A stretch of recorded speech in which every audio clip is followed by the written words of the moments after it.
Dentro do evento USP Pensa Brasil, hoje vamos apresentar uma mesa que se intitula Segurança Alimentar, Produção, Distribuição e Qualidade dos Alimentos. Meu nome é Dirce Maria Lobo Marchione, sou professora titular do Departamento de Nutrição da Faculdade de Saúde Pública, e atualmente estou coordenando o Instituto Nacional de Ciência e Tecnologia Combate à Fome. E para esta mesa teremos a participação do professor Carlos Eduardo Pellegrini Serri, da Exalc USP. O professor Carlos Eduardo Pellegrini Serri é engenheiro agrônomo com mestrado, doutorado e pós-doutorado em ciência do solo e ciências ambientais. É professor da Exalc, da nossa universidade, atua nos tópicos de pesquisa relacionados ao sequestro de carbono do solo, emissão de gases de efeito estufa, modelagem matemática aplicada à ciência do solo, agricultura e mudanças climáticas. Ele ministrará a palestra Agropecuária na mitigação das mudanças climáticas e segurança alimentar. Em seguida, teremos a apresentação do professor Marcelo Cândido da Silva, que é professor titular na Universidade de São Paulo, possui graduação e mestrado em História pela Universidade Federal de Minas Gerais, doutorado em História pela Université Lumière Lyon 2, tem experiência na área de História da Fome e das respostas sociais às crises nas sociedades pré-modernas, é professor do Departamento de História da USP, bolsista de produtividade em pesquisa do CNPq e vice-coordenador do Instituto Nacional de Ciência e Tecnologia Combate à Fome, além de coordenador do projeto temático Uma História Conectada da Idade Média, Comunicação e Circulação a partir do Mediterrâneo. Ele ministrará a palestra A Universidade e os Desafios do Combate à Fome e à Segurança Alimentar. Em seguida, o professor Alexandre Delbem, que é professor titular do Departamento de Sistemas de Computação do Instituto de Ciências Matemáticas e de Computação, na USP. O professor Delbem tem investigado métodos computacionais eficientes para a construção automática de modelos explicáveis e confiáveis para análise e projeto de soluções para problemas no mundo real, com diferentes níveis de complexidade, qualidade de dados e informações. Destaque são aplicações multidisciplinares para tomada de decisão colaborativa, usando indicadores de desempenho de várias áreas e problemas mal postos envolvendo múltiplas fontes de dados heterogêneos. A área de aplicação vão das questões sociais, como moradores de rua, até engenharia, como projetos de manufatura avançada. E ministrará a palestra Contribuições da Inteligência Artificial no Combate à Insegurança e à Fome. É com muita alegria que vou moderar essa mesa num tema absolutamente importante e um dos mais críticos da realidade nacional hoje, que é o combate à fome e à insegurança alimentar. Então, eu vou iniciar passando a palavra ao professor Carlos Eduardo. As palestras terão a duração de aproximadamente 20 minutos e seguiremos com uma sessão de perguntas. Bom evento a todos. Bom dia a todos, muito obrigado, professora Dirce, não só por nos aqui organizar, assim como a professora Renata, né, essa mesa redonda. Eu agradeço muito o convite para participar, né, junto com os colegas aqui, e é uma satisfação, uma honra, né? Eu gostaria de fazer uma breve apresentação num contexto em que hoje conversamos muito, discutimos muito e talvez não tomamos muitas ações, quando eu falo nós, é no âmbito global, no que se refere às questões de mitigação e adaptação das mudanças climáticas. Tá? Isso impacta diretamente, entre outros aspectos, a questão da segurança alimentar. E eu gostaria de mostrar para os senhores e senhoras que a agricultura, pecuária, silvicultura, sim, são parte do problema, porque emitem gases de efeito estufa para a atmosfera, mas se bem conduzidas, essas atividades podem ser parte da solução, que além de produzir alimento, fibra e energia, além do aspecto ultra relevante da segurança alimentar, ainda pode nos ajudar na mitigação dos efeitos adversos aí das mudanças climáticas. Então, um pouco desse contexto do que eu gostaria de mostrar para vocês. Começando aqui, eu sei que todos já sabem, né? Todos conhecem a temática, mas eu achei pertinente colocarmos aqui um contexto inicial para relembrarmos a questão do efeito estufa, a questão do aquecimento global. Então vejam, ao invés de ficar escrevendo uma série de definições que os senhores e senhoras já sabem, eu coloquei um esquema aqui, uma figura, né, da planeta Terra. Essa camadinha que vocês veem aqui, né, é a troposfera, primeira camadinha da atmosfera. Depois nós temos a estratosfera, a mesosfera e assim por diante. O que acontece é que essa camada primeira da atmosfera tem, entre outros constituintes, gases do efeito estufa.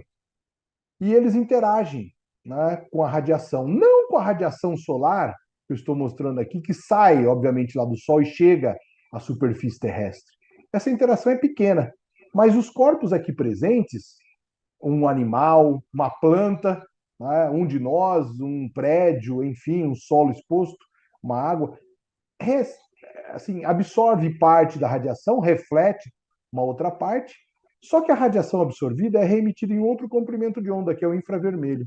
Esse infravermelho ele tende a sair daqui da Terra, indo em direção às camadas da atmosfera.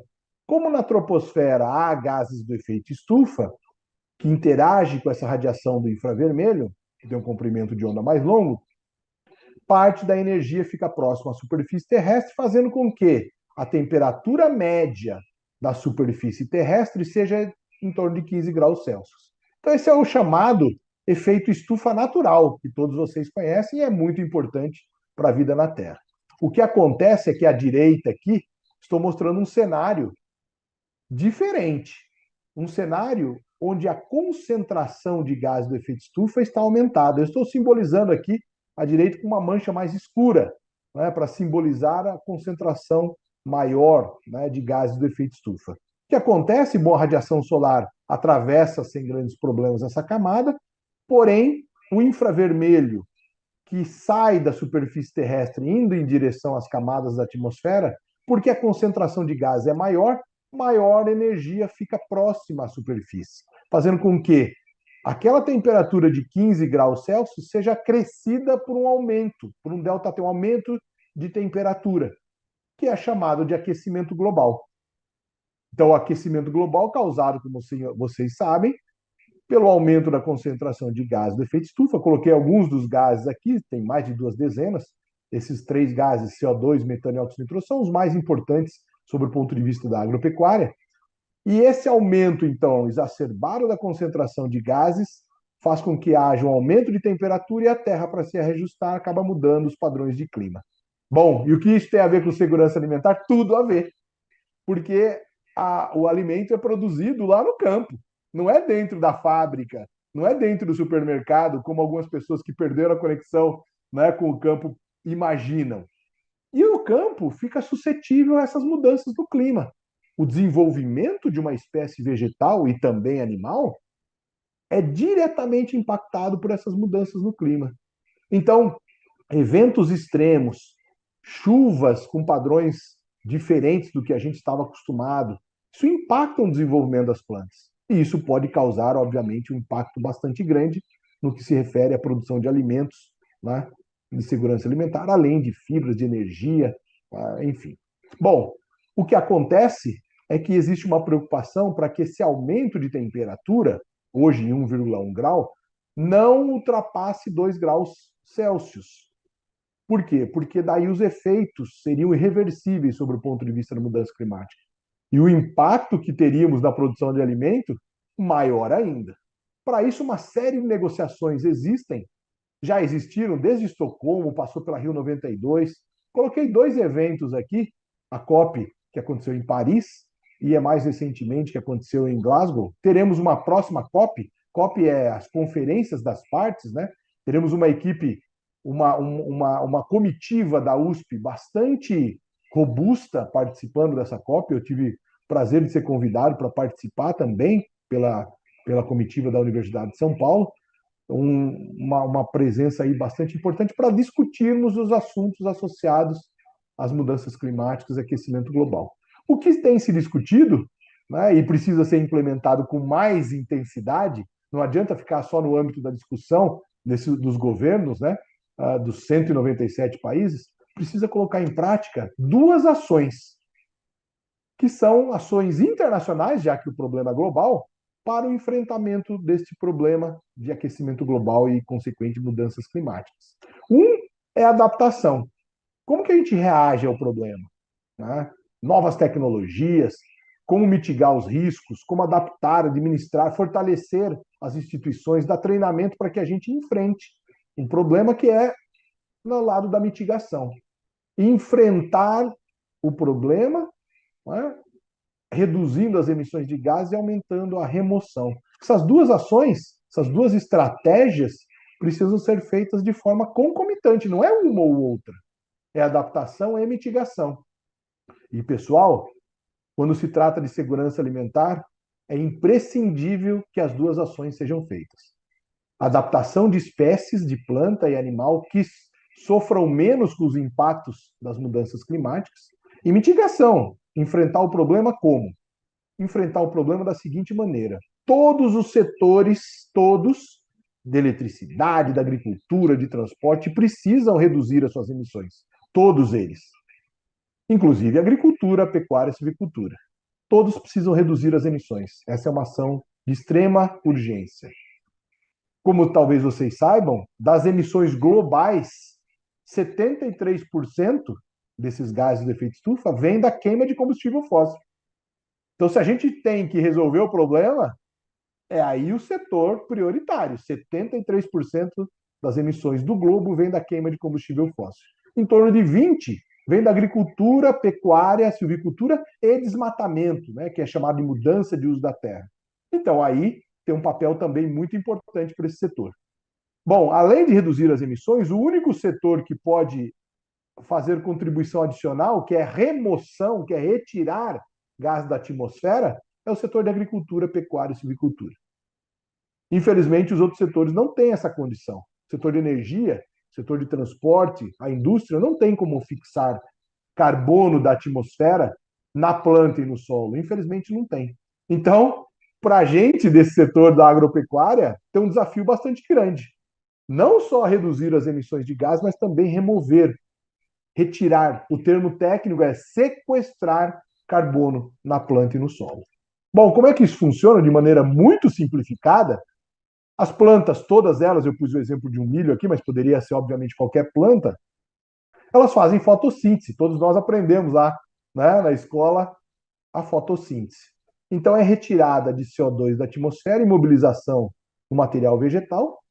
Esse material vegetal agora, com esses fotoassimilados, contém carbono na sua estrutura.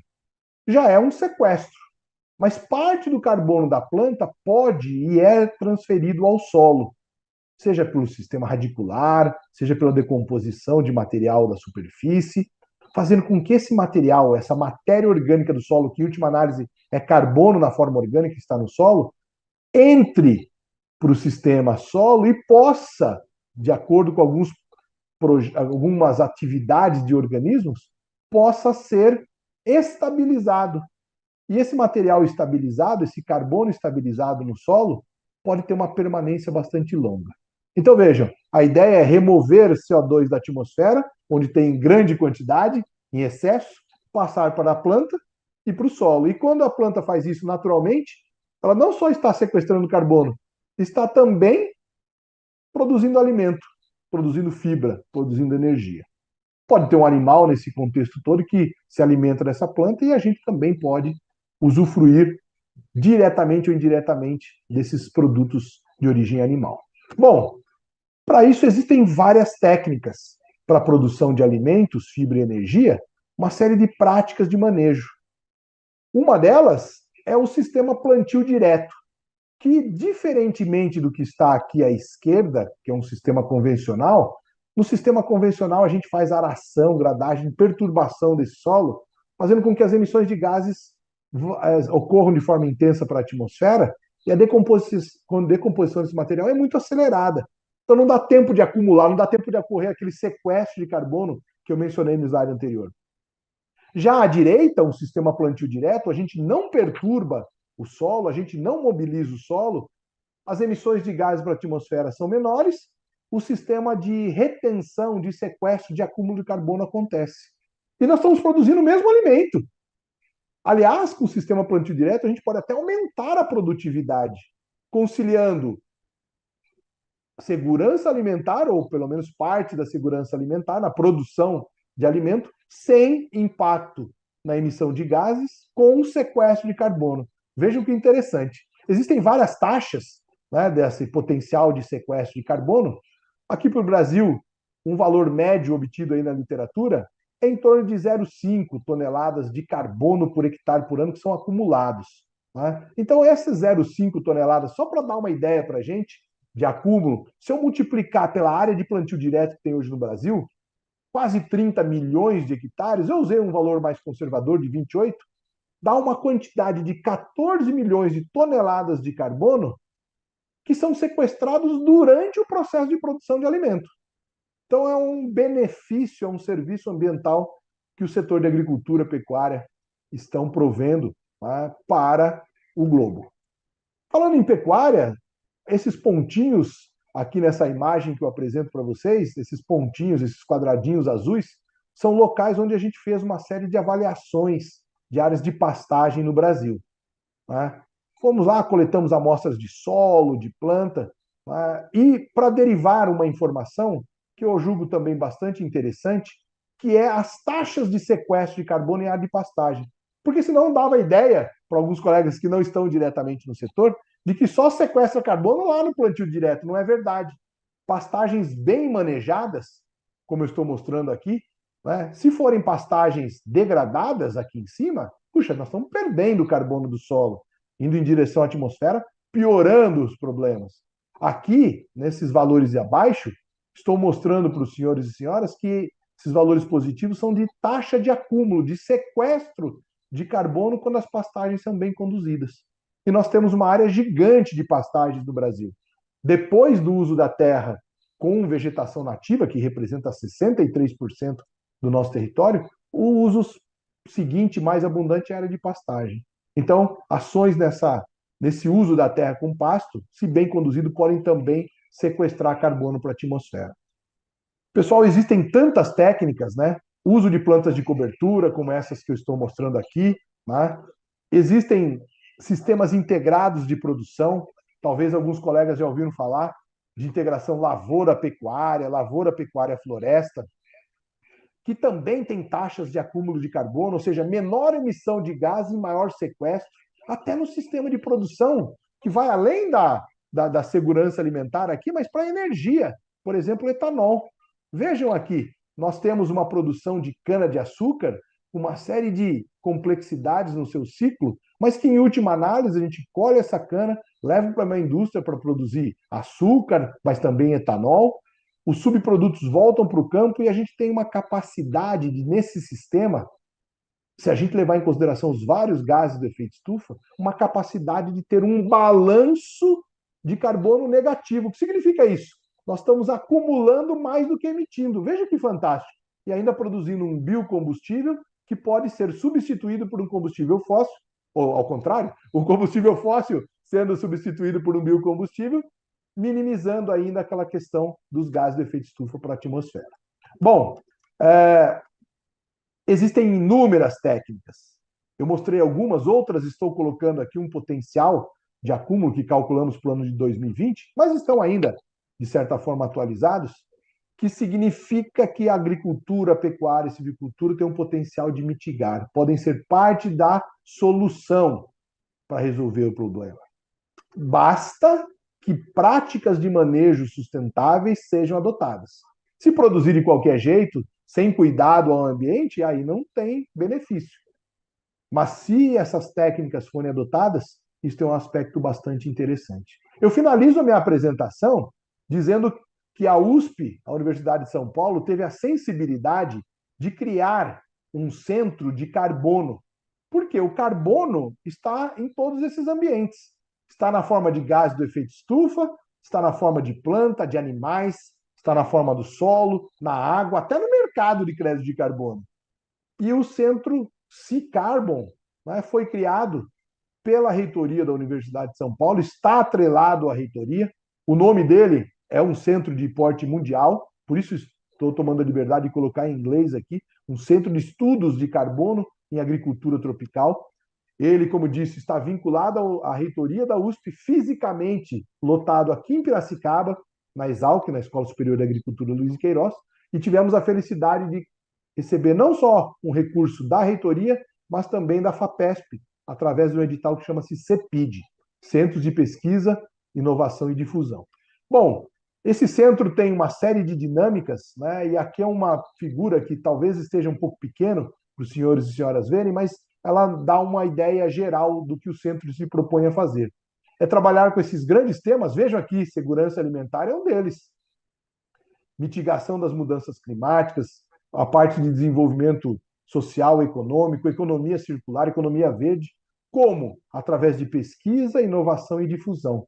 E essas várias atividades, que eu vou detalhar rapidinho no slide seguinte, estão enraizadas aqui em pelo menos 8 objetivos do desenvolvimento sustentável, que são desafios que a humanidade precisa contemplar. Incluindo aqui, né, incluindo a fome, a disponibilidade de alimentos, ou seja, o ambiente, temas que estão ligados diretamente a esse evento que eu estou tendo tanto prazer, né, e honra de participar.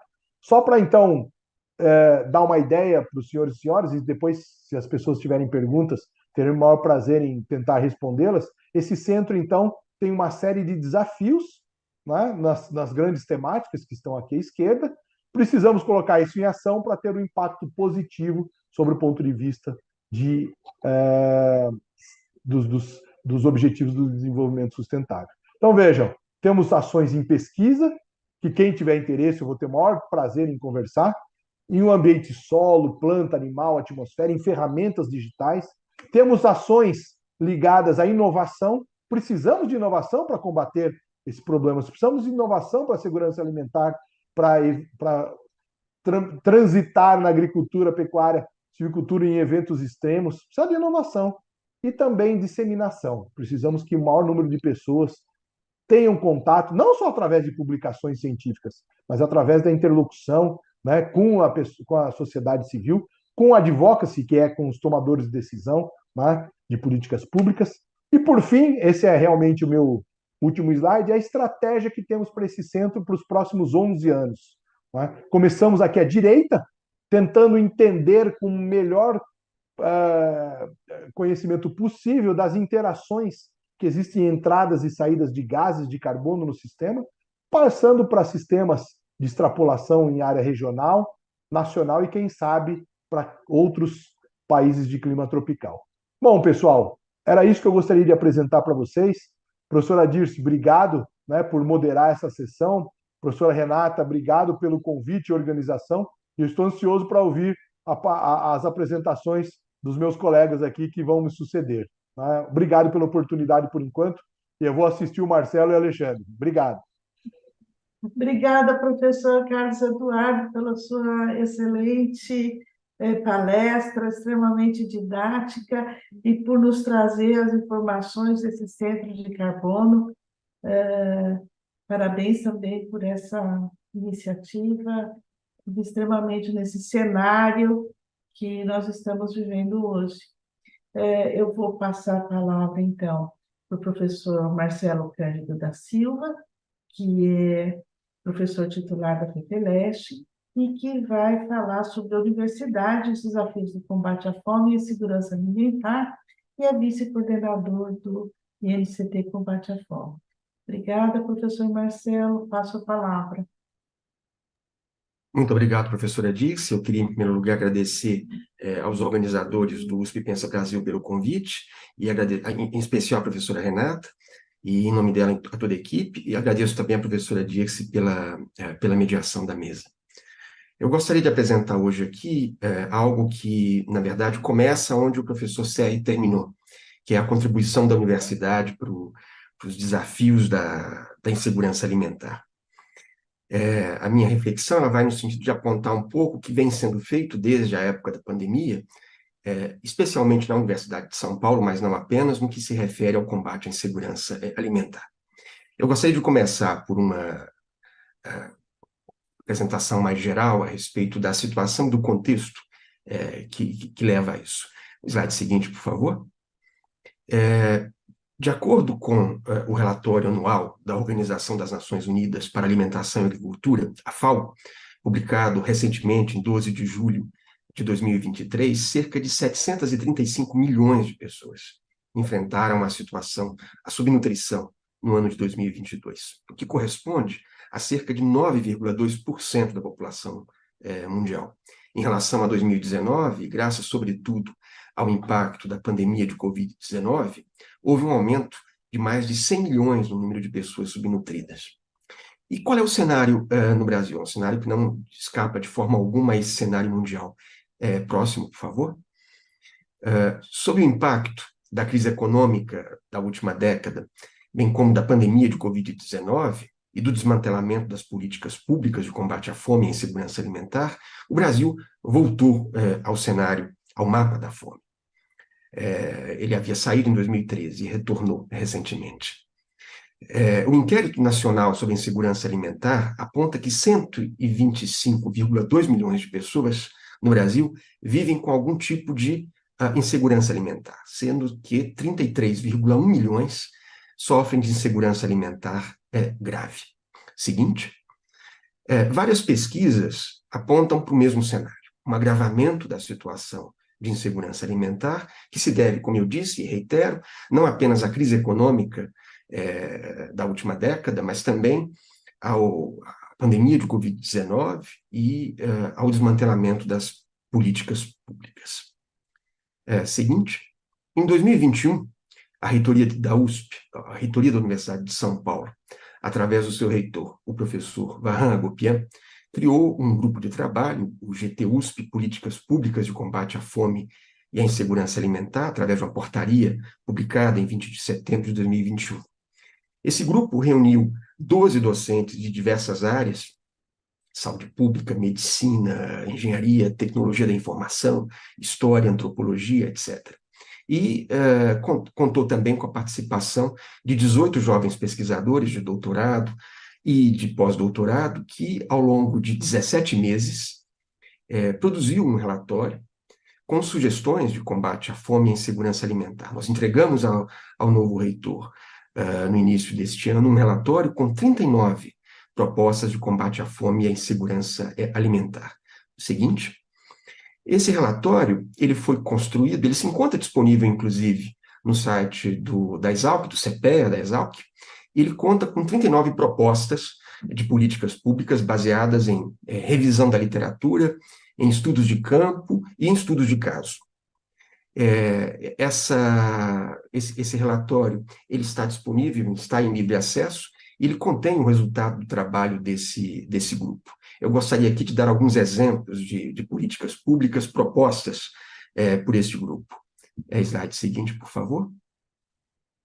Por exemplo, garantir contratualmente que empresas terceirizadas e mantenedoras da rede parceira se sujeitem à legislação municipal acerca da compra de produtos orgânicos ou de base agroecológica.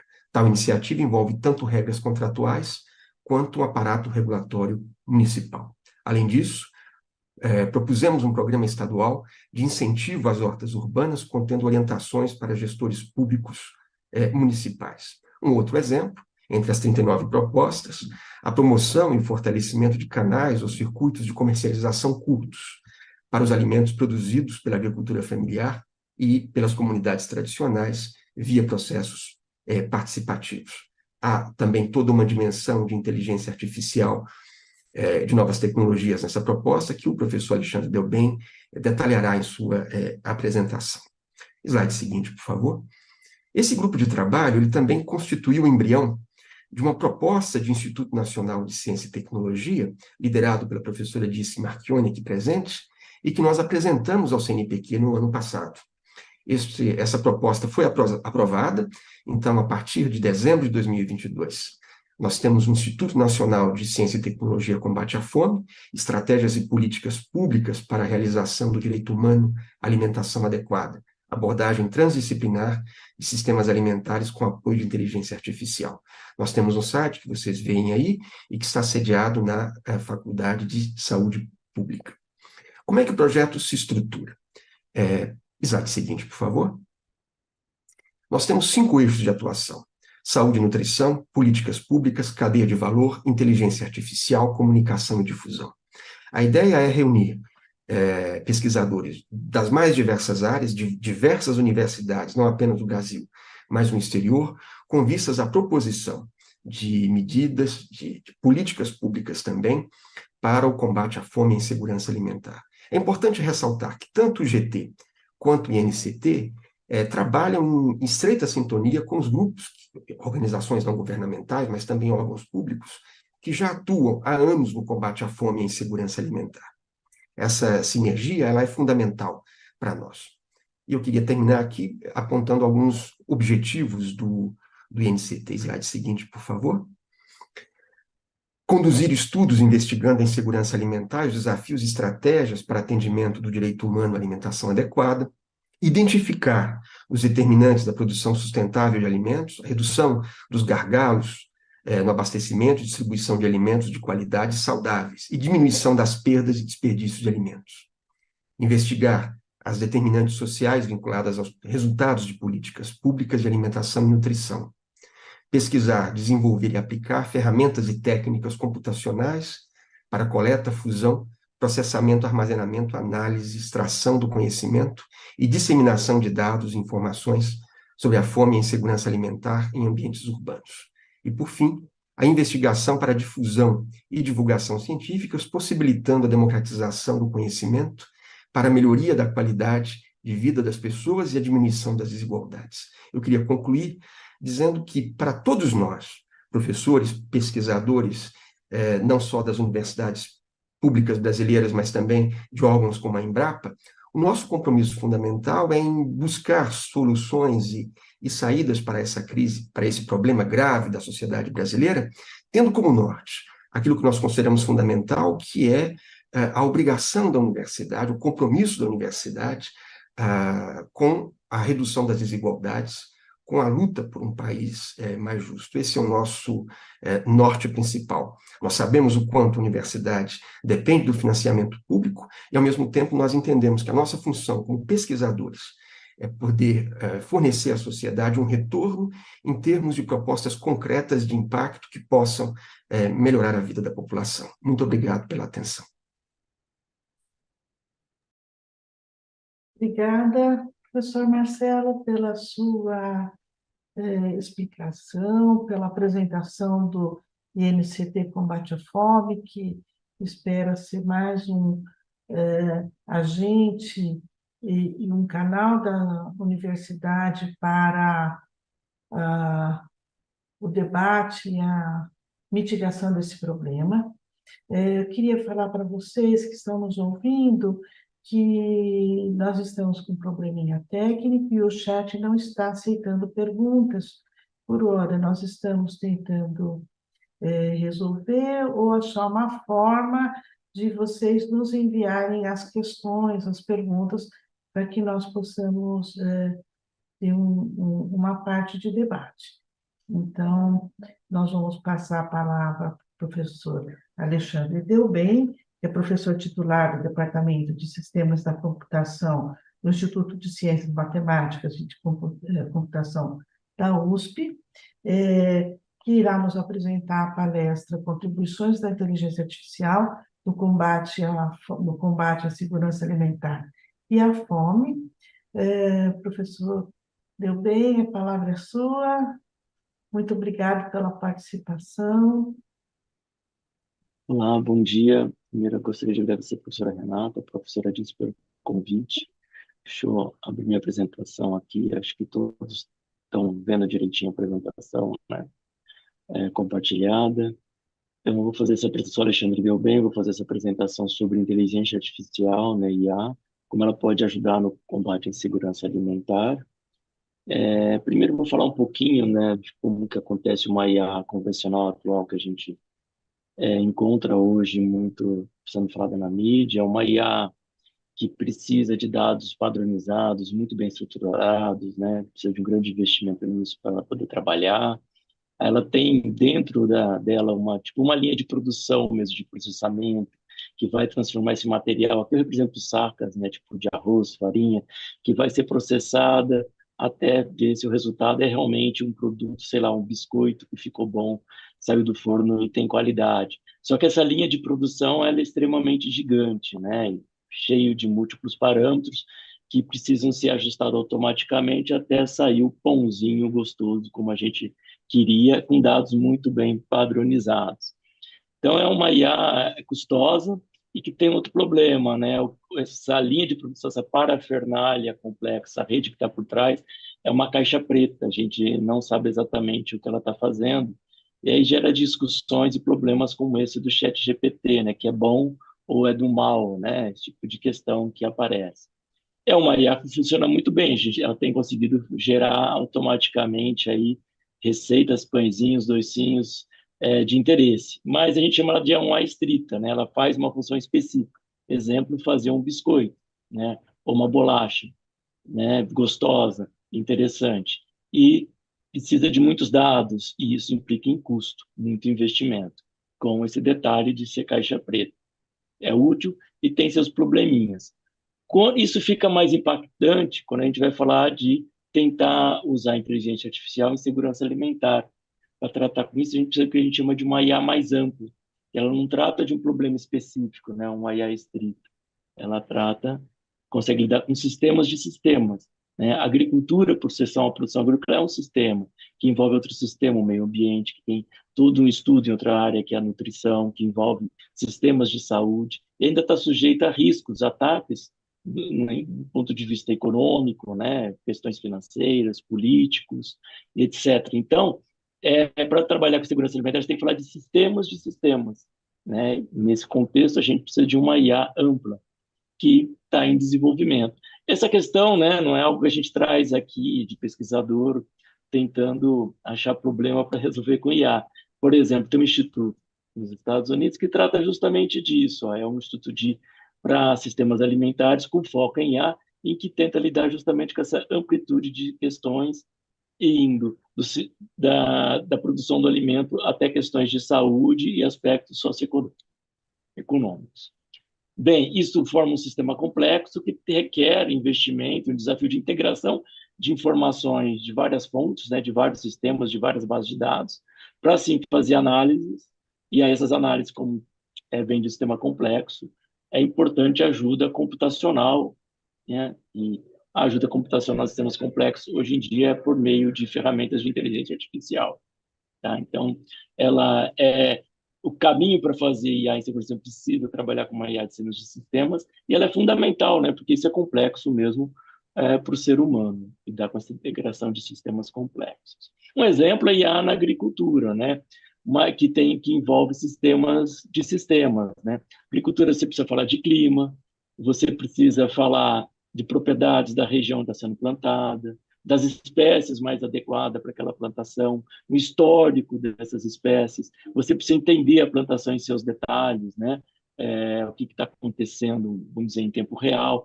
Informações econômicas sobre o comércio de produtos da agricultura, ou seja, seria interessante ter sistemas de sistemas. Então, a agricultura por si só já é um sistema de sistema, não é um sistema, né? Insegurança alimentar, que tem duas siglas, né? IA em A, insegurança alimentar, uma brincadeirinha para memorizar, a gente precisa fazer um diálogo multidisciplinar, né? Porque ela é sistemas de muitos sistemas, né? Então, aí tem uma questão de linguagem, de metodologia, de perspectiva que você tem com esses modelos que constrói propósito para que fim. Por exemplo, né, você pode pensar em agricultura familiar, a produção de hortifrutis. Você pode também para um aspecto mais tecnológico, né, de saber que a pessoa está comendo naquele momento, batendo uma foto e fazendo uma análise, né, mais ligada à nutrição. né, um cheque da qualidade da alimentação. Você pode pensar em investimentos do governo, né? Você está tendo um bom suporte, um bom plano. E mais envolvimento da comunidade, da sociedade, através de doações. Você pode pensar em tecnologias no campo, uso de vans, mas você pode pensar em laboratórios, produção de carne artificial. Essa IA vai ter, essa análise da insegurança alimentar vai ter um aspecto diferente numa cidade pequena, uma realidade diferente, mais próxima ao campo, dessa alimentação, suplemento de alimentos. Então, o que a gente precisa é de uma linguagem, uma representação comum para tudo isso, poder se conversar e fazer um melhor entendimento. Esse entendimento precisa ter uma linguagem visual, explicável, e que seja para, assim, ser confiável, né? Então, não basta ter uma ferramenta capaz de lidar com muito dado, ela precisa nos seus resultados. Tá? Então, essa IA ampla é o que a gente vai dar alguns exemplos aqui. É uma IA que trabalha assim, igual fazer uma receita na cozinha. Você combina vários ingredientes que estão disponíveis e tenta gerar múltiplas receitas e a gente vê aquelas mais adequadas, mais nutritivas, mais saborosas.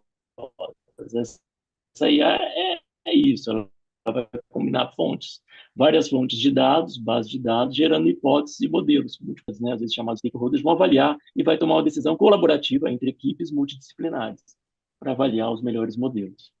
Isso a gente tem feito, e essa é uma IA ampla, então, que é capaz de trabalhar com sistemas heterogêneos, múltiplas fontes de dados de tipos diferentes. Aqui um exemplo básico, a gente tem vários sistemas, por exemplo, fontes de alimento, de produção local, questões climáticas, por exemplo, o programa do governo de alimentação escolar, e a gente vai combinar essas informações e criar hipóteses do que causa a fome. Aqui tem 3 modelos criados. Por exemplo, a renda é o que praticamente explica a fome, é o clima que gera a fome, é uma combinação dos dois, com uma certa proporção, que vai explicar a fome naquele momento, naquele espaço-tempo.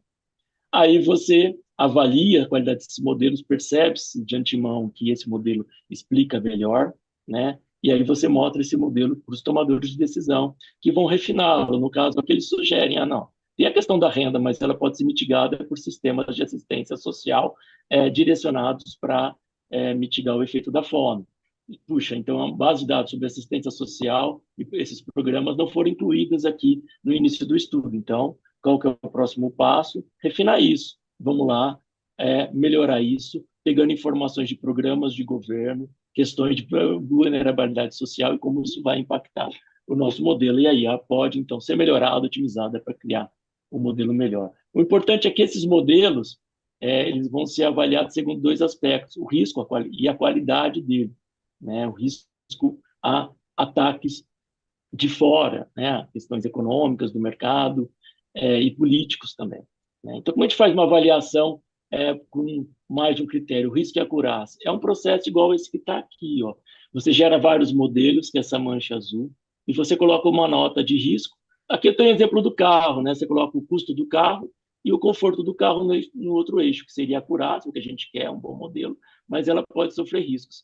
E aí toda essa mancha azul seria todos os modelos criados. Aqui no meio tem um pontinho cinza, que indica, em geral, aquele que a gente faria sem uma análise nesse espaço de 2 critérios aqui, e sem uso de IA.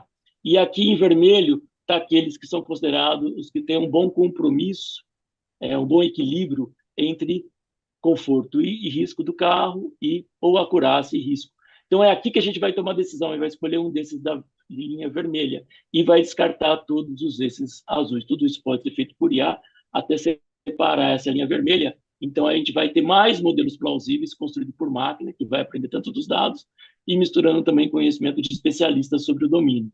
E aí você vai poder tomar uma decisão a partir dos vermelhos melhor, usando, então, múltiplos critérios, aqui no caso o conforto e o custo, ou a acurácia e o risco, de forma colaborativa entre especialistas de várias áreas, né? Por isso que precisa ser explicável. Pessoas pesquisadores ou especialistas de várias áreas precisam entender o modelo que está por trás. Agora eu vou falar de 3 exemplos rapidinho para ilustrar um pouco dessa IA sendo utilizada. Aqui é uma IA que busca um diálogo entre setores públicos. Então, a gente vai partir de mapas de secretarias municipais da cidade de São Carlos, vários mapas, com informações de tipos bem diferentes. Então, aqui os mapas, vou dar uma paradinha aqui, eles vão estar mostrando fontes de informações diferentes. Aqui é população acima de 60 anos, vulnerabilidade social, pessoas com certos tipos de comorbidades, locais onde tem criadores de dengue, locais onde existe realmente a larva, locais onde teve diagnóstico ou clínico de pessoas com dengue. Isso vai formando vários mapas de informação e, no final, a IA, né, sem um especialista, gera um conjunto de soluções, de mapas que seriam mais representativos. E aqui está um dos mapas gerados, tirado daquela fronteira vermelha, né, para tomar decisão. E aqui ele destaca um ponto, uma região bem no centro da cidade e outra no sul da cidade, muito mais crítica, em que nos mapas anteriores isso ficava embaralhado. Então ele destaca, salienta regiões com mais problemas devido a uma quantidade de efeitos combinados de vários sistemas, né? Então isso aqui é um vídeo gravado tomando decisão com a pessoa que cuida da vigilância em saúde na cidade de São Carlos, e a gente descobrindo essas propriedades. No final, você pode entrar lá na região, entrar no Street View e verificar algumas explicações sociais que geram esse impacto, confirmando as análises, tá? Então, esse aqui é um primeiro exemplo. Aqui, um outro exemplo, tratando um diálogo falando de vulnerabilidade social, comércio de alimentos e nutrição em distritos da cidade de São Paulo. Tem um mapa aqui dos distritos, são 96 distritos na cidade de São Paulo, e aqui embaixo eles estão organizados por vulnerabilidade social. O principal fator da vulnerabilidade social é renda, não obrigatoriamente, tem mais 20 e tantos outros componentes, tá? E aí, a gente vai ver se gostaria de saber se renda aqui explica, basicamente, a vulnerabilidade social. Do outro lado, tem um mapa onde tem pontos de venda, né, comércio em rua de alimentos in natura, basicamente feiras livres, né? Que você vê que é um mapa de acesso a alimentos in natura, a princípio mais barato em feiras livres, diferente do mapa de vulnerabilidade social, né? Aqui no centro amarelo é onde está mais vulnerável. A região sul, aqui mais escura, é a mais vulnerável em termos de vulnerabilidade, mas aqui a região, as regiões dos distritos com produção in natura, e aqui é o número de estabelecimentos de comércio, né, que vendem alimentos de algum tipo, que tem um mapeamento diferente. Através daquela análise de multicritério, a gente pode criar um novo mapa que acha um compromisso entre essas três informações e ver as regiões que têm um equilíbrio entre as três. Aquelas que, por exemplo, as amarelas aqui nos distritos são aqueles beneficiados, que não têm questão de vulnerabilidade social, têm acesso a boa alimentação in natura, têm bom acesso a alimentos de uma forma geral. E aqui você vê que esse mapa, as regiões mais escuras, agora aqui mudou em relação a, se você olhar só a vulnerabilidade social no mapa aqui à esquerda embaixo e no mapa à direita em cima, a região mais escura ficou um pouco menor, quer dizer, a região sul ainda é desfavorecida, mas já não é um mapa direto, estrito da vulnerabilidade social. E tem algumas outras regiões com comportamento bem distinto, ou seja, na hora que você combina as informações, vulnerabilidade social, a proximidade de alimentos e alimentos in natura, né, que responderiam uma melhor nutrição, o mapa muda um pouco. E esse mapa é construído automaticamente, né, através de ferramentas de IA, né, que ele precisa tomar a decisão, que permite, então, assim, fazer melhores análises. Aqui está um diagrama 3D que coloca esses três fatores, em que as bolinhas amarelas seriam os distritos com menos problemas, e os roxos lá no fundo realmente são os distritos bem mais complicados, e aí você pode clicar nessas bolinhas e entender outros fatores associados a esses distritos para tentar entender. E aqui ainda desenha um filograma, né, que associa esses três variáveis a outros fatores nas bases de dados, mostrando que esses outros fatores têm uma associação forte com essa análise tripla aqui, né, dos três fatores por dominância. Então, esses outros fatores desse quadrado vermelho provavelmente têm possivelmente relações causais aí para levar à insegurança alimentar. Bem, aqui uma outra análise, um diálogo diferente entre população e especialistas numa outra área, mais ligada a clima, né, em questão que a gente pega dados do Twitter e analisa a conversa em redes sociais, então, para ver se através dessa análise de conversas em redes sociais pode extrair uma informação útil, né, que faz sentido do ponto de vista de predição de chuva intensa.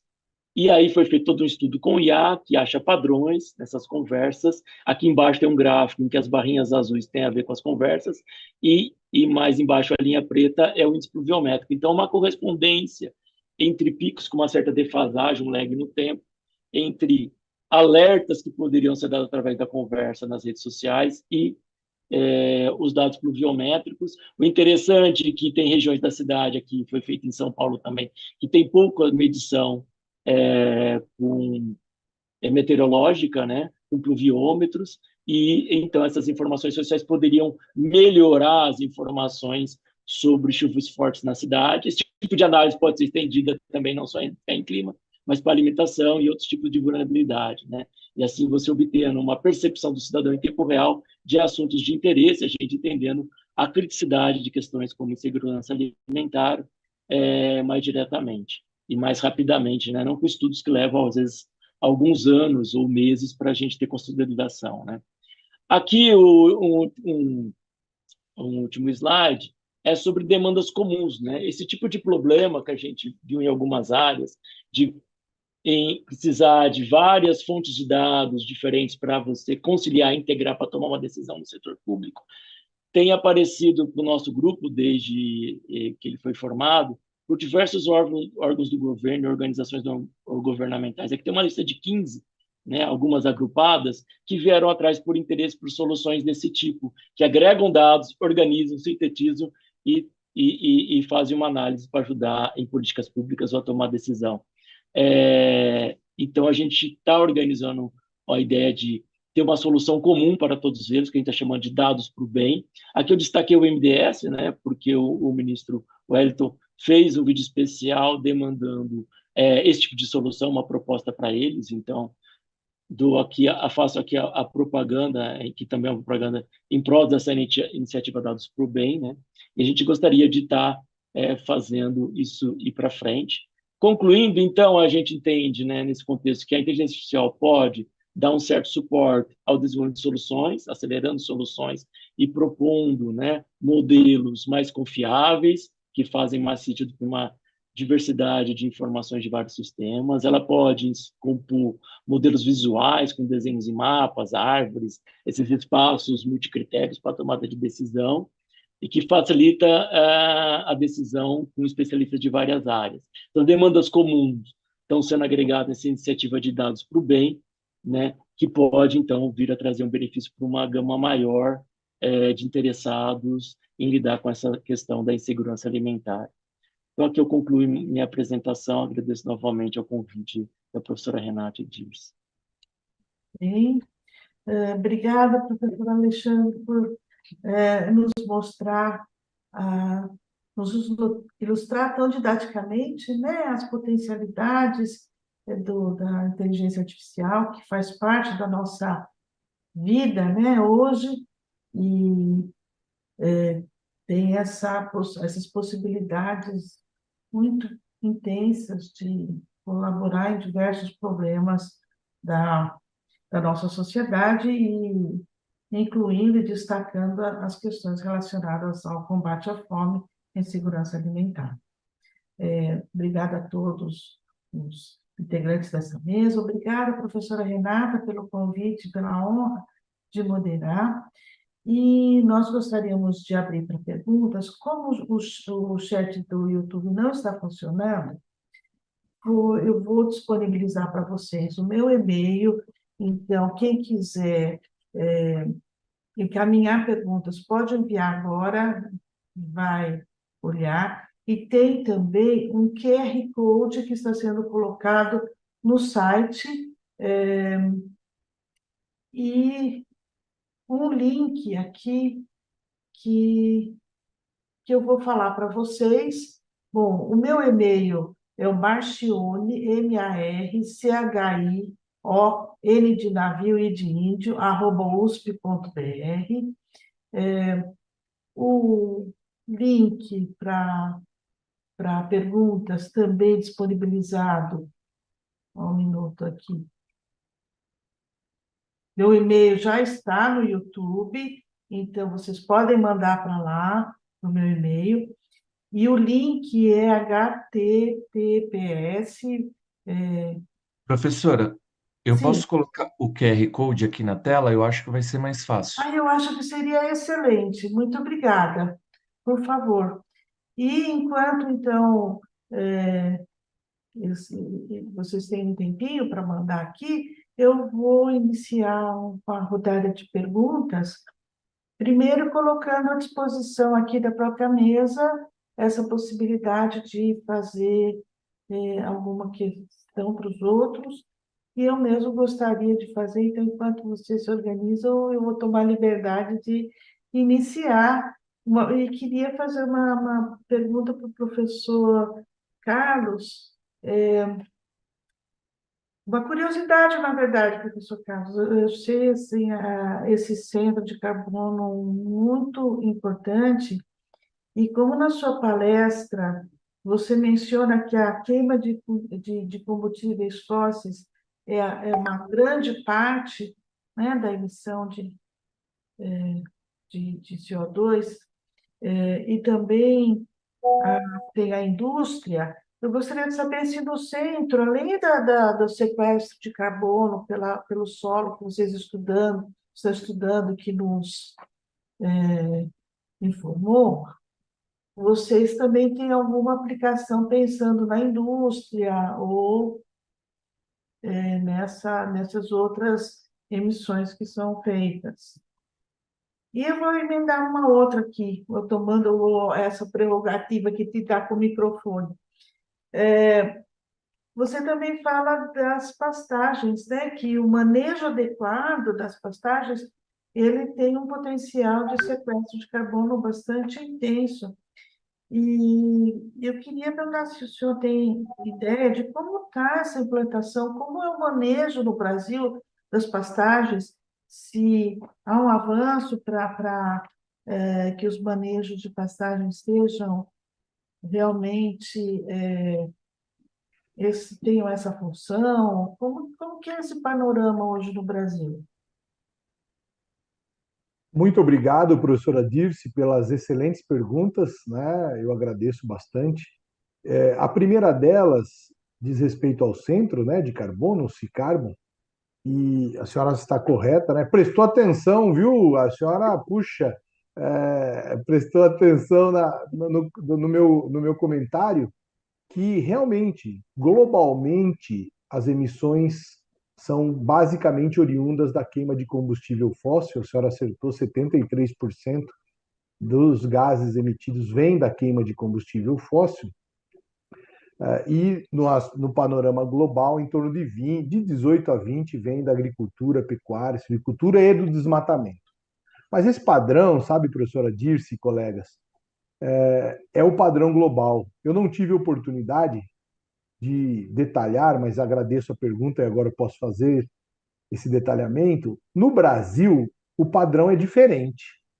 O Brasil não segue o padrão global e, no nosso caso, 46% das emissões de gases que o Brasil emite, isso em 2020, que são os dados mais recentes, atuais aí, né, que a gente tem, 46% vem do desmatamento. Então, quando a gente converte uma vegetação nativa para outros usos, geralmente é feito um corte na vegetação e queima, e durante esse momento da queima, esses gases são emitidos para a atmosfera. 27% das emissões do Brasil vêm da pecuária e da agricultura. Então, se a gente somar 46% do desmatamento, mais 27% da agricultura e da pecuária, vai dar 73%. E esses 73 são bem diferentes do padrão dos 73% globais que vem da queima de combustível fóssil. Então, professora Dirce, o nosso foco nesse centro é para esses dois setores que representam no Brasil 73% das emissões, que não é a queima de combustível fóssil. Não que a gente não tenha interesse, mas o nosso foco é atacar, né, o problema nas maiores fontes de emissão. Então, o nosso centro, né, com a participação de inúmeras pessoas, não só da Universidade de São Paulo, dos vários, né, das várias faculdades, dos vários campos, mas também com outras instituições, né, do Estado e fora, do Brasil e fora do Brasil também. O nosso desafio é no foco desses dois principais emissores de gases, que é a mudança do uso da terra, que tem que ser banido, parar o desmatamento, sobretudo ilegal, e na agricultura e na pecuária, que juntos, então, dá 73%. Bom, e a sua segunda pergunta, professora, igualmente muito importante, ela assim, nos dá a oportunidade para dizer que eu já comentei, pastagem é o segundo uso da terra no Brasil. Geralmente é o uso, depois da vegetação nativa, mais intenso, né, com maior extensão no mundo, não é só no Brasil. Para a gente ter uma ideia, no Brasil temos em torno de 160, 170 milhões de hectares de pasto. Algumas pessoas falam às vezes assim, a cana-de-açúcar tem muito, né? É o mar de cana. Não tem 10 milhões de hectares de cana no Brasil. Só para dar uma ideia de magnitude, porque às vezes a gente fala esses números, milhões de hectares, às vezes as pessoas que não estão, muito diretamente ligadas à área não têm essa dimensão. Então, a área de pastagem 160, 170 milhões de hectares. A questão é que, segundo um levantamento feito, né, por um projeto Mato Biomas e um projeto bastante grande com a participação de várias instituições, menciona que pelo menos metade está em algum grau, metade dessa área em algum grau de degradação. Então vejam, se a gente considerar aí 160 milhões de hectares, nós estamos falando de 80 milhões de hectares de pastagens com algum grau de degradação. Essas práticas de manejo na área de pasto, que são boas práticas, que melhoram o ambiente na interação solo-planta-animal, podem sequestrar carbono no solo, na planta, e ainda podem reduzir as emissões de gases pelo animal, que eu também não tive tempo, né, de falar, mas os animais ruminantes, eles erutam metano, como vocês sabem. E essa é uma fonte importante de gases do efeito estufa. Então, se a gente melhorar a qualidade da pastagem, melhora a qualidade da gramínea, melhora a digestibilidade, a palatabilidade do animal, emite menos gás para a atmosfera, ele fica menos tempo no campo. Então, tem uma série de ganha-ganhas aí que a gente deve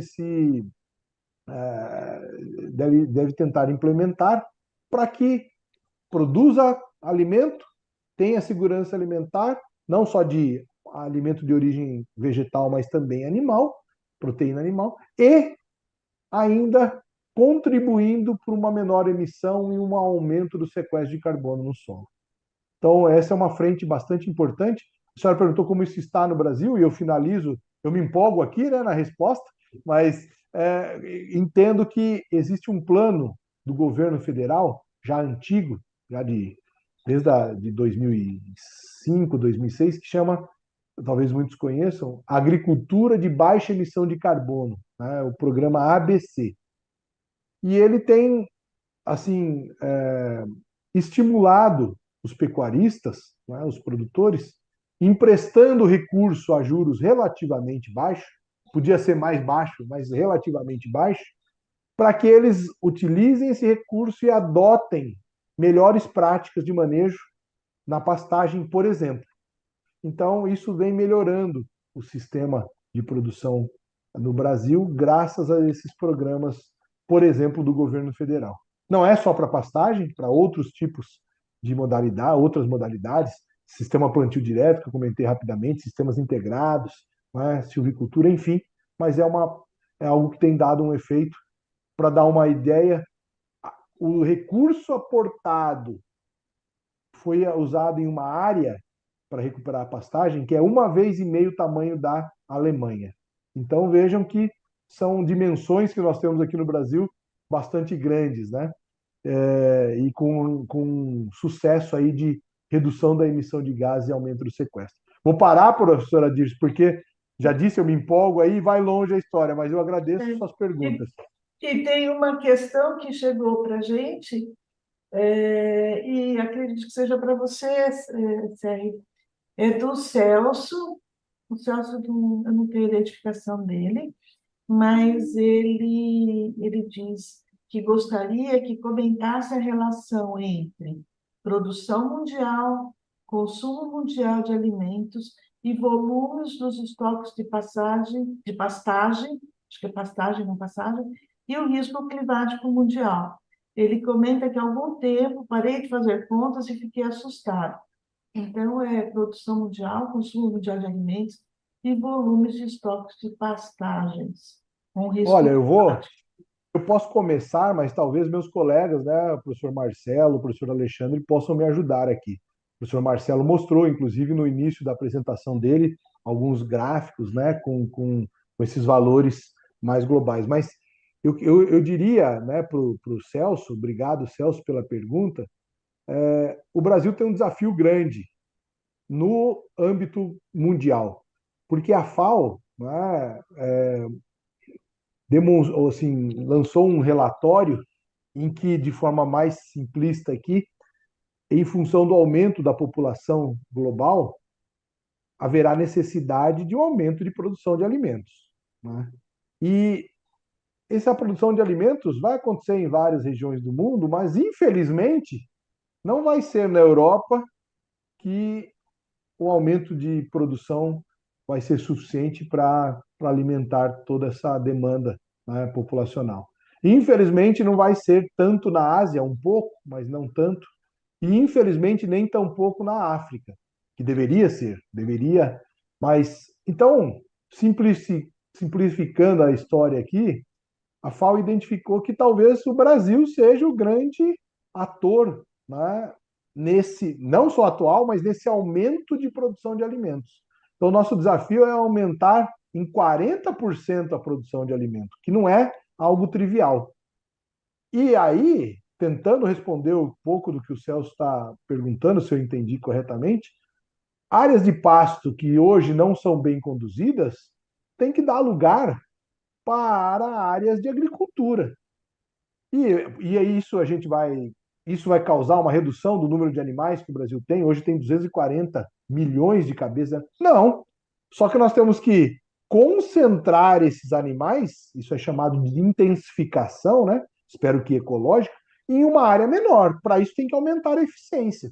Então nós precisamos talvez de 20 milhões de hectares de áreas para expandir a agricultura, e que, obviamente, esses 20 milhões de hectares não podem vir da conversão de uso de vegetação nativa. Isso não tem mais cabimento. Não há necessário. A gente não precisa no Brasil de mais áreas. Já temos áreas abertas hoje, abertas que eu digo, ou com o uso de pecuária, ou agricultura, ou silvicultura, suficiente. Então, o que nós temos que fazer? Melhorar a eficiência das áreas atuais de pasto para, numa extensão menor, acomodar o mesmo número de animais, para isso precisa aumentar a eficiência, e ainda sobrar área para uso agrícola. E aí, Celso, as contas começam a fazer um pouco de sentido. Porque se a gente começar a fazer conta, como eu imagino que você fez, eu também fiz, a gente fica hiper preocupado se depender de expansão em áreas sobre vegetação nativa, o que não pode ocorrer. Então, professora Dirce, não sei se respondi totalmente, mas espero que mais ou menos nesse caminho para atender o nosso colega Celso. Professora Marcela, professor Delbem, querem fazer algum comentário nessa pergunta? Eu gostaria de complementar. Só um segundo, Marcelo. Queria lembrar o pessoal que nos assiste no YouTube que o QR Code está lá disponível, então fiquem à vontade para usá-lo para nos encaminhar perguntas. Desculpe, Marcelo. Sem problemas, eu queria só complementar a resposta dada pelo professor Sérgio, eu concordo com ele. Enfim, o diagnóstico da FAO é muito importante nesse sentido. O aumento da população mundial leva à necessidade de aumento da produção de alimentos. Mas há um outro dado também que eu queria trazer para o debate. Durante a pandemia, o Brasil bateu recordes na produção de alimentos. No entanto, o número de pessoas com insegurança alimentar, grave inclusive, aumentou consideravelmente. Então, um dos desafios da promoção da segurança alimentar é o fato de que o aumento da produção ou da disponibilidade de alimentos é um dado importante, mas não suficiente. Um dos diagnósticos que fizemos durante o GT de combate à fome é que nós temos um problema de renda no Brasil, ou seja, o acesso aos alimentos depende de renda.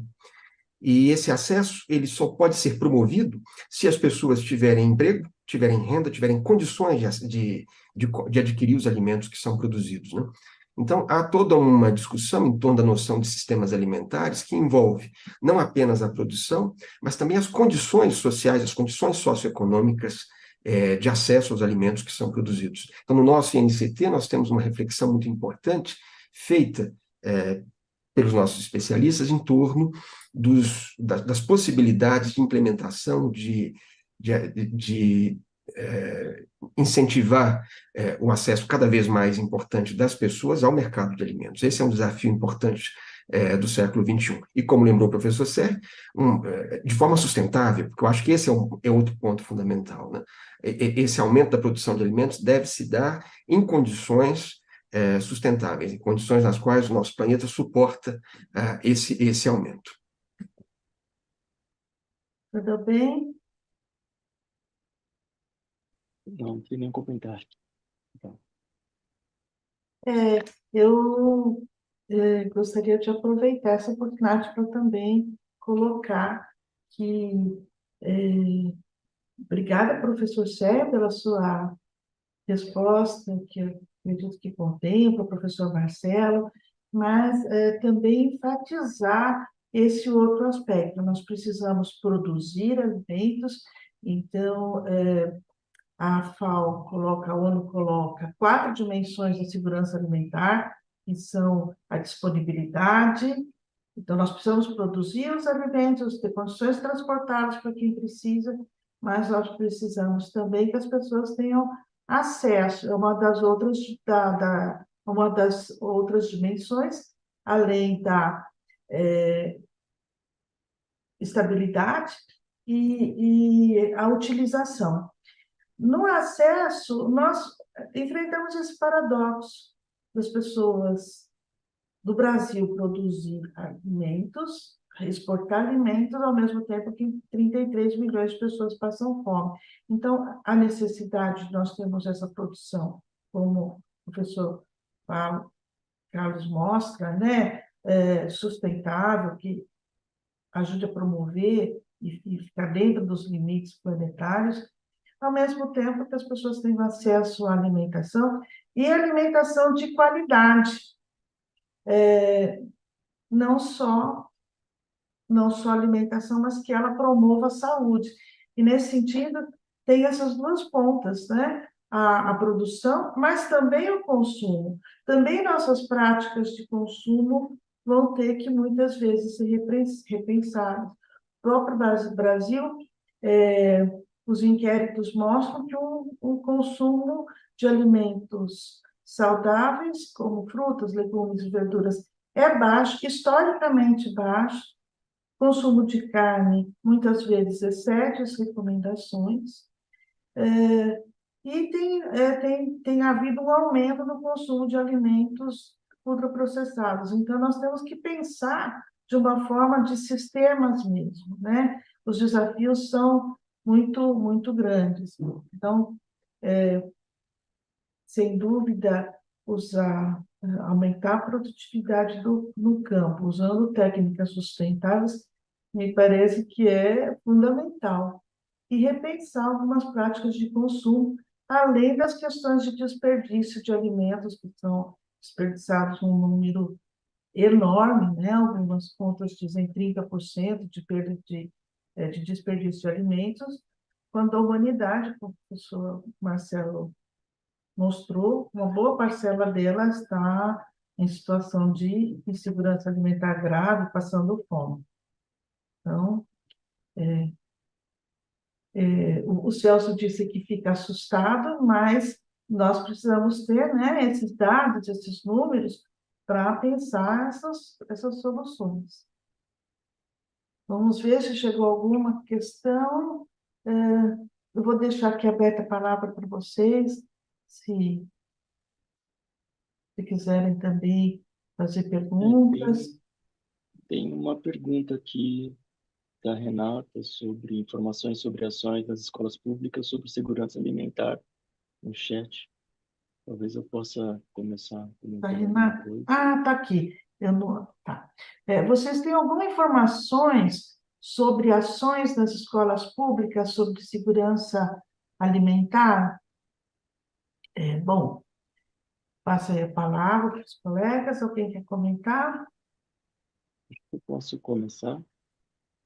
Então, a gente tem trabalhado com dados do Programa Nacional de Alimentação Escolar, o PNAE, né, que tem acesso público, é uma iniciativa do OGP, que é o Open Government Partnership, o governo brasileiro participa de dados abertos.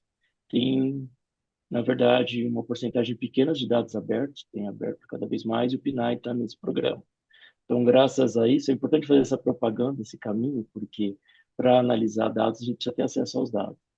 E aí eu comento que dado não é um relatório em PDF, nenhuma reportagem, nenhum gráfico de pizza, é um microdado. É o dado original que o IBGE, por exemplo, coletou lá com a cidade, na casa da pessoa. E ali tem um nível bom de dados do PNAE, mas é um dado a nível de cidade, uma síntese da cidade. Então, você sabe o que a cidade está comprando, quando, quanto gastou. Esse tipo de informação é útil para ter uma visão do tipo de gasto, do tipo de alimento para as crianças, né? De repente está dando salsicha na alimentação aos montes. Eu sei que teve uma época durante a pandemia que compraram muita sardinha enlatada por falta de opção mesmo. Mas, veja, essas coisas são complicadas, tem tudo a ver com o comentário da professora Dirce sobre a qualidade da alimentação. Então, é uma ação municipal, governamental, que pode ser cuidada e deve ser cuidada, né? A questão por que a gente pode estar falando de nesse programa do PNAE, né? Porque você tem uma quantidade enorme de municípios e essas compras acontecem ao longo do ano, uma dinâmica incrível, e você poderia estar monitorando isso e casando esses resultados, essas análises da qualidade dos alimentos comprados, não obrigatoriamente o que está chegando até a criança, mas é um indicativo, e cruzando com outras informações, inclusive com o tipo de produção local, né? De repente, há uma região que pode ter uma produção de hortifrutis interessante, e você está importando alimentos enlatados, pré-processados, de regiões distantes, é toda uma dinâmica complexa que, através de a gente poderia estar ajudando a detectar e orientar, né, criar modelos, né, inteligíveis e orientar políticas para mitigar esses problemas e melhorar a nutrição. É isso, né? Isso pode ser melhorado integrando outras informações, né? Mais dados abertos. O que é fundamental para a gente ter boas decisões é ter bons modelos. Agora, traduzindo um pouco o que eu falei de modelos, né? Estendendo um pouquinho, precisa ter bons modelos visuais, explicando o que acontece. Sabendo o que acontece, em que intensidade, a gente vai tentar corrigir, vai tentar melhorar. Só que os sistemas são complexos, né? A gente precisa analisar dos microdados, mais de 6.000 cidades, 5.000 cidades no país como um todo. E de preferência em tempo real, todo mês, toda semana. E aí criar esses modelos automaticamente, onde a IA pode ajudar, e aí a gente vai poder todos tomarem decisões melhores e mais confiáveis. Tá? Então, o PNAE é um bom exemplo de iniciativa, é um bom início, né, para começar a falar tanto de oferta de alimentos, acesso a alimentos e nutrição. Obrigado, professora Dilson. O tempo Obrigada, aí da resposta. obrigada. De fato, Renata, nós temos no Brasil esse programa PNAE, né, o Programa Nacional de Alimentação Escolar. Ele é um dos grandes programas de segurança alimentar, porque ele é universal, atende todas as crianças, e com a obrigatoriedade de compra da agricultura familiar, ele estimula também uma produção local de alimentos de qualidade, e tem havido, sim, uma série de ações exitosas. Por exemplo, o estímulo às hortas dentro de equipamentos públicos, inclusive escolas, ações de educação nutricional e educação alimentar e nutricional em escolas. Dentro do próprio INCT, Combate à Fome, nós temos algumas iniciativas de apoio e formação de professores e merendeiras para técnicas culinárias que aumentem né, que auxiliem a qualidade do alimento e outros fatores. Enfim, temos também trabalhado com uma pesquisadora, algumas iniciativas em agricultura urbana, inclusive hortas escolares, enfim. Pelo Brasil todo tem muitas iniciativas acontecendo, sim. Colegas, algum outro? Não? Bem, então, nós não temos mais nenhuma pergunta do chat, aqui nós também, né?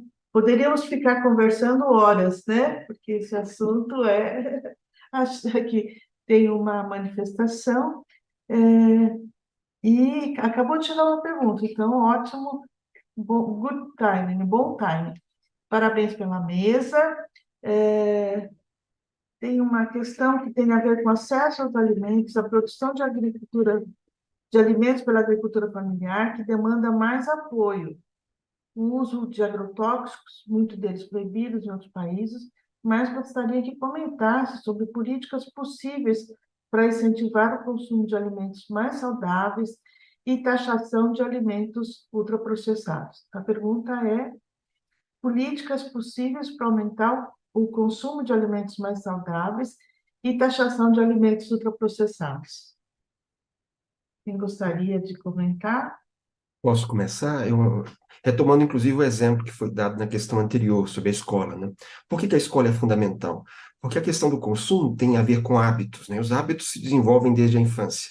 Então, é muito importante aproximar a alimentação escolar dos chamados circuitos curtos, da agricultura familiar, dos hábitos saudáveis de alimentação.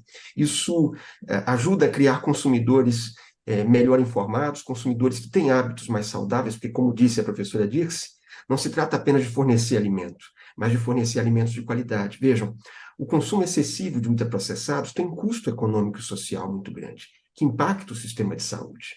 Então, há um custo enorme no desenvolvimento dos ultraprocessados. Claro, eles têm vantagens, são mais baratos, são extremamente calóricos, mas o custo deles em termos de saúde pública é imenso. E nós estamos começando apenas a medir esse impacto.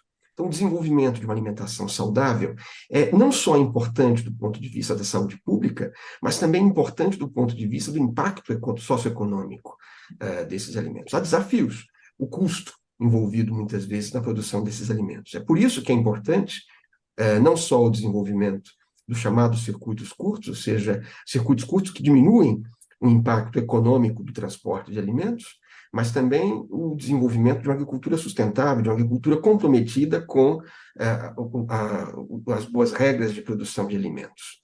Então, nesse sentido, a escola é um excelente exemplo de como isso pode ser feito. Além disso, claro, programas de educação alimentar, em alguns países da Europa, por exemplo, sabemos na embalagem dos alimentos qual é o risco que ele oferece para a saúde em termos de uma classificação que é facilmente visualizável pelos consumidores. Então, há uma série de medidas que podem ser tomadas nesse sentido e que podem ajudar na difusão de alimentos saudáveis para a população brasileira. Exato.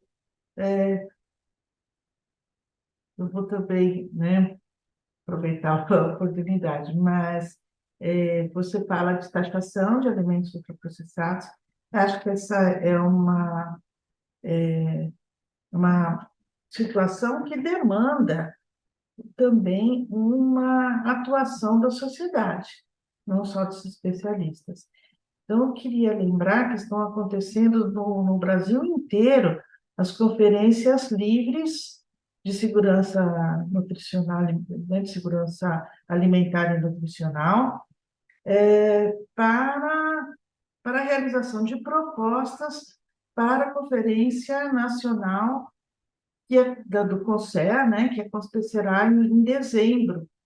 E eu tenho visto muitas propostas aparecer essa questão. Então, participar nos movimentos sociais que vão culminar nessas ações de pressão da sociedade é extremamente importante.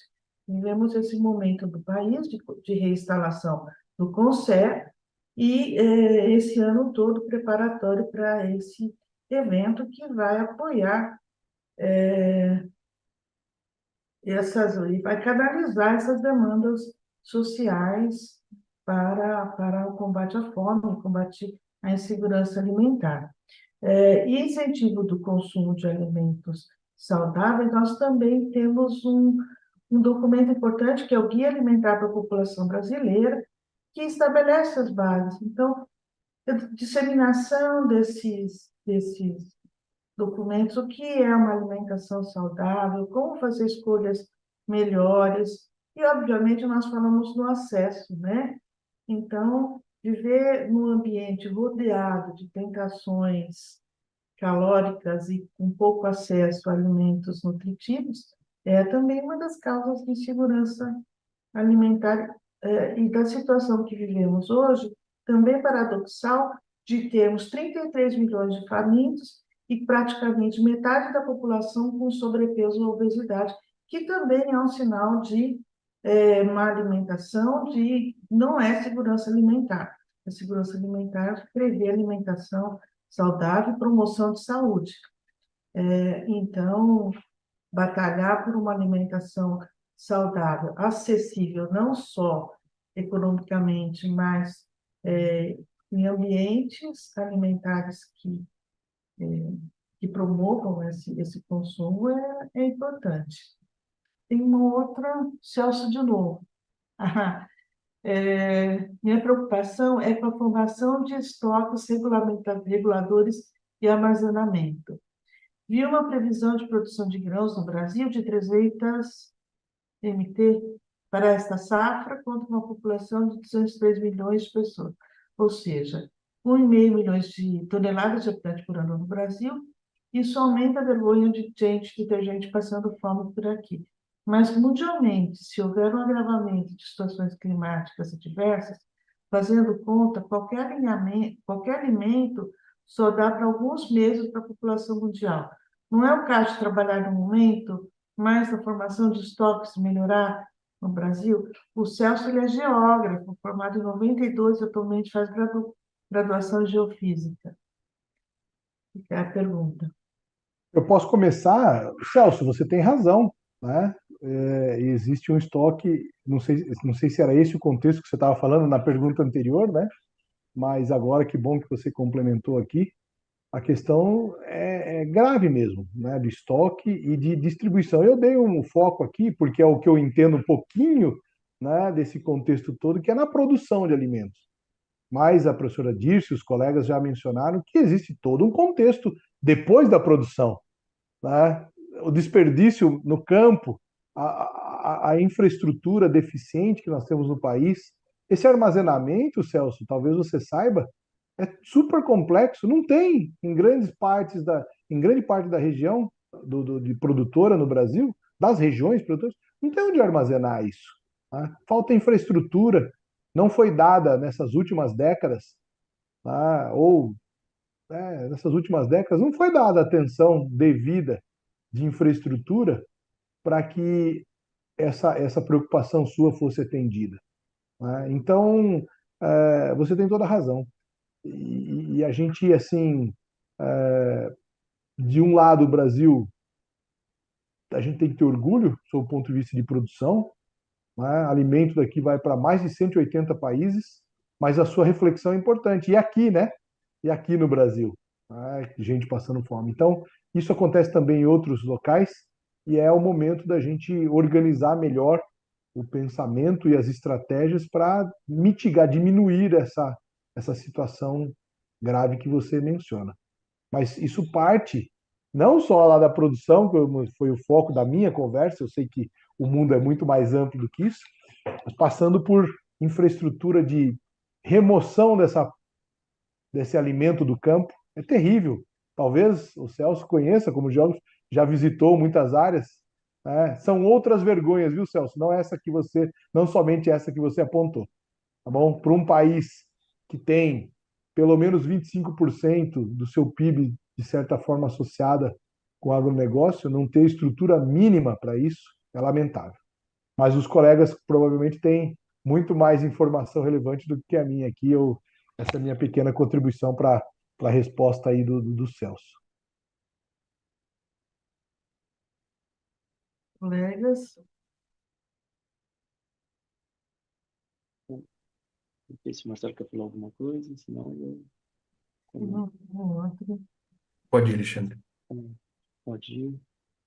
Então, a produção, né? Bem, primeiro, voltando, acho que os colegas falaram, onde a professora Dirce e o Marcelo, em relação aos aspectos de consumo, né? Quer dizer, tem um lado que não é só ter o alimento, ter o acesso ao alimento, né? Que tem que mostrar ali nos distritos de São Paulo, né? Tem que ter o alimento, você tem que ter acesso e tem a questão do dinheiro, né? Tem que ter você está no sul, tem que ir para o centro da cidade para ter acesso a um alimento natural. Não faz sentido, só o transporte e a distância é inviável. Então, você tem que ter acesso de qualidade a um preço bom, então renda impacta, e não é só a renda que impacta, né? Tem outros fatores que vão impactar nisso.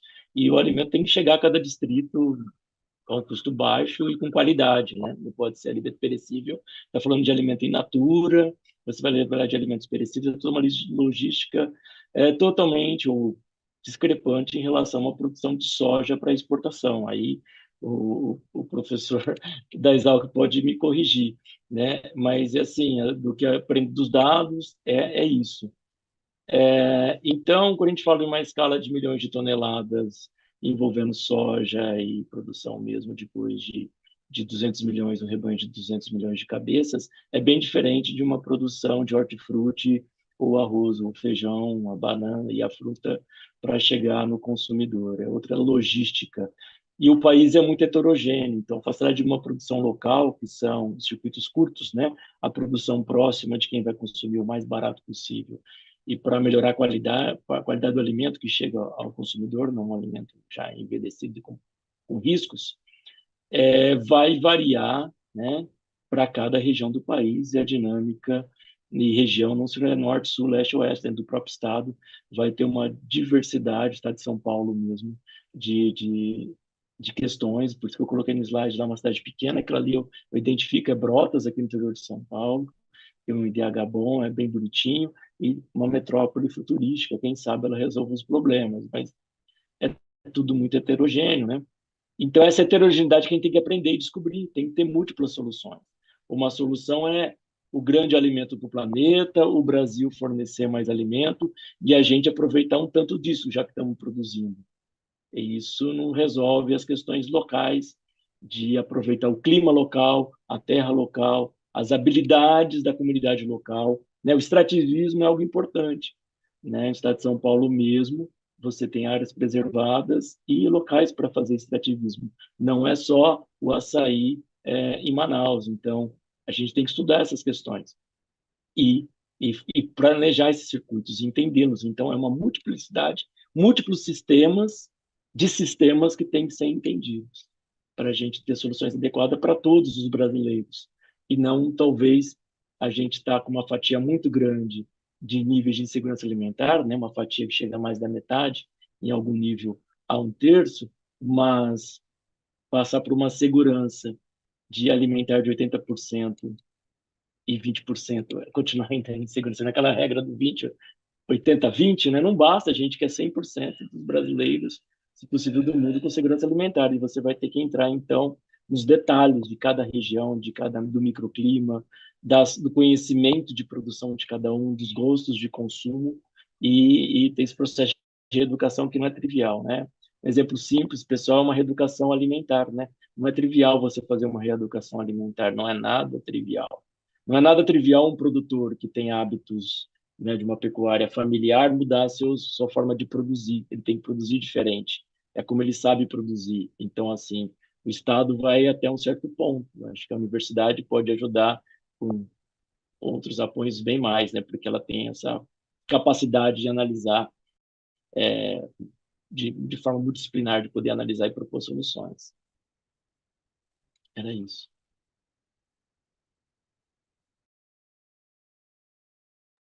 Chegou um comentário aqui para mim, do professor Antônio Mauro Saraiva, do IEA, da Poli. Vejo um enorme potencial de colaboração entre o INCT e o Secarbon, e é bom que nós dois estejamos aqui, viu?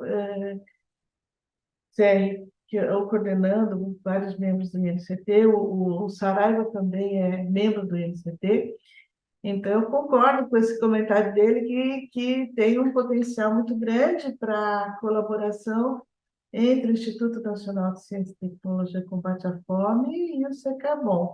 Então, o que você acha? Concordo plenamente. O problema e o desafio é tão grande que não vai ser um centro, um INCT, que sozinhos vão conseguir bem trabalhar na temática, né? E dar uma contribuição, um impacto robusto, um impacto, né, bastante grande. Então, eu concordo plenamente.